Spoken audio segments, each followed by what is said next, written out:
যে নারীর পর্দা নাই, যে নারীর ইজ্জতের কদর নাই, যে নারীর সতীত্বের কদর নাই, যে মেয়ে পর্দা করে না, আল্লাহর কসম বাস্তব কথা হলো বেহায়া নারী, বেপর্দা নারী এটা কোনো নারীও না, নারীর জাতও না।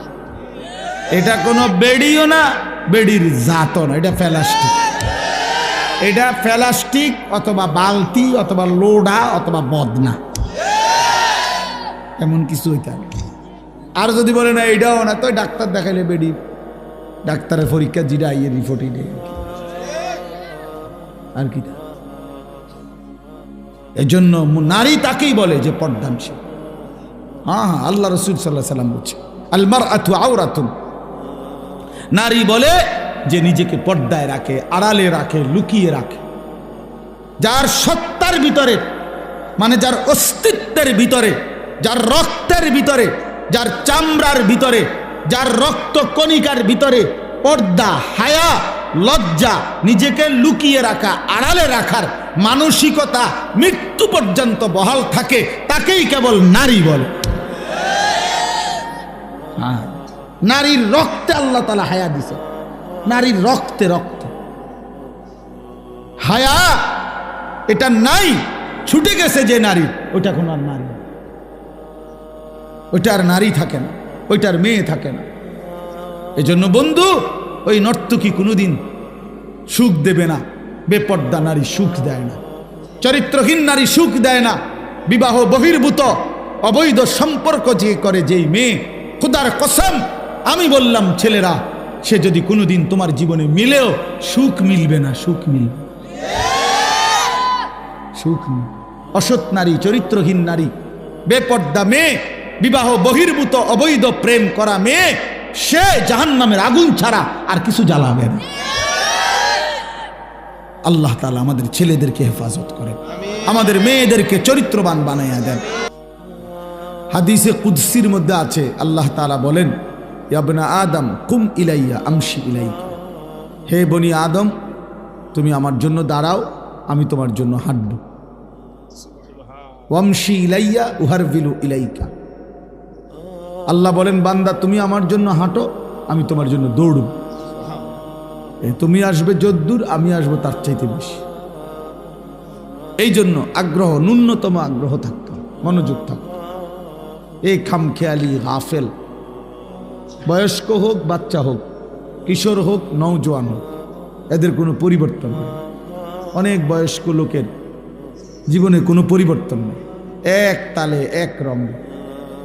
60 বছর 70 বছর নিয়ম মাফিক টেলিভিশন দেখে, 60-70 বছর বয়স আগের মতোই কথায় কথায় গালি দেয়, প্রতিনিয়ত বিড়ি সিগারেট খায়, সুদের টাকা গনে, কিস্তির টাকা নেয়, মানে কোনো পরিবর্তন। এই যে আজকে 50 বছর ইমাম সাহেবের বয়ান শুনে, ওমা এই নাফরমান চাচার কোনো পরিবর্তন নেই, এমন শক্ত। কারণ হলো, কারণটা কি? 50 বছর আপনি, 30 বছর আপনি জুম্মার বয়ান শুনলেন, আপনার কোনো পরিবর্তন হলো না। 30 বছরে, প্রতি বছরে 52 সপ্তাহ, এক বছরে মোট 52টা জুমা, তাহলে এক বছরে প্রত্যেক মহল্লায় কমপক্ষে 52 জুমা, 52 বার জুমার বয়ান হয়।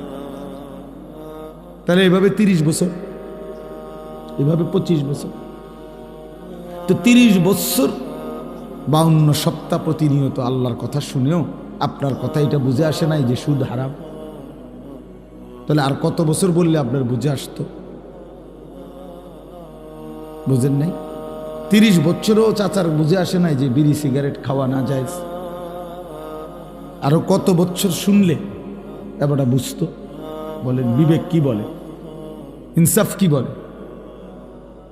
60 বছর বয়সও এখনো উনার বুঝে আসে নাই যে গালিগালাজ করা হারাম, টেলিভিশনে নাচ গান দেখা হারাম। তো এই চাচা বুঝবে কখন? কত বছর পরে? 600 বছর পরে তো 22 বড়ি।